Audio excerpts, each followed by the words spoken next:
అంగన్వాడీ వర్కర్లు హెల్పర్ల డిమాండ్లు సమంజసమని వాటిని పరిష్కరించడం ప్రభుత్వ బాధ్యత అని డాక్టర్ నర్రెడ్డి తులసిరెడ్డి అన్నారు. వేంపల్లిలో జరిగిన మీడియా సమావేశంలో ఆయన మాట్లాడారు. అంగన్వాడీ వ్యవస్థ ఇండియన్ నేషనల్ కాంగ్రెస్ మానసపుత్రిక అని 1975 అక్టోబర్ 2న గాంధీ జయంతి సందర్భంగా ఆనాటి ప్రధాని ఇందిరాగాంధీ ఈ పథకాన్ని ప్రారంభించారని తెలిపారు.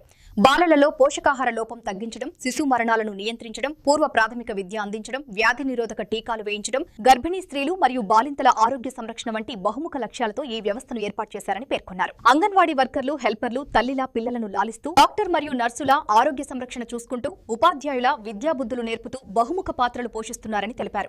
అయితే వారి గౌరవ వేతనం చాలా తక్కువగా ఉందని విమర్శించారు.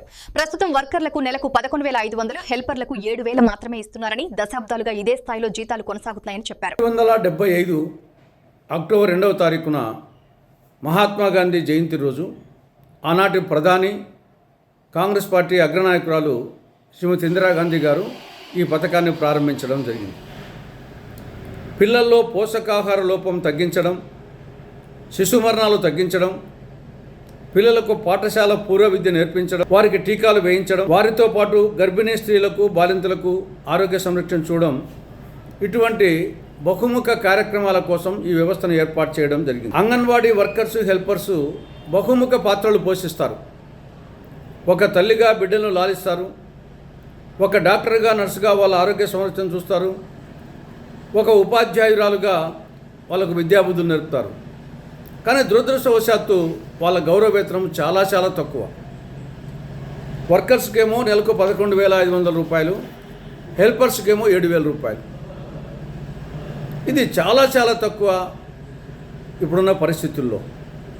దీనికి తోడు వాళ్ళకు గ్రాట్యుటీ లేదు, ప్రభుత్వం అమలు చేస్తున్న సంక్షేమ పథకాలు అమలు కావడం లేదు. అందుకోసం కొన్ని డిమాండ్లతో వాళ్ళు రిలే దీక్ష చేయడం, నిన్న విజయవాడలో ధర్నా చేయడం జరిగింది. వారి డిమాండ్లు ఏమి? కనీస వేతనం నెలకు 26,000 రూపాయలు ఇవ్వాలి, 2 గ్రాట్యుటీ ఏర్పాటు చేయాలి, 3 మినీ సెంటర్స్ను మెయిన్ సెంటర్స్గా కన్వర్ట్ చేయాలి, ప్రభుత్వం అమలు చేస్తున్న సంక్షేమ పథకాలు అమలు చేయాలి, వారికి కూడా ఖాళీగా ఉన్న 164 సూపర్వైజర్ పోస్టు భర్తీ చేయాలి. ఇవి వాళ్ళ డిమాండ్.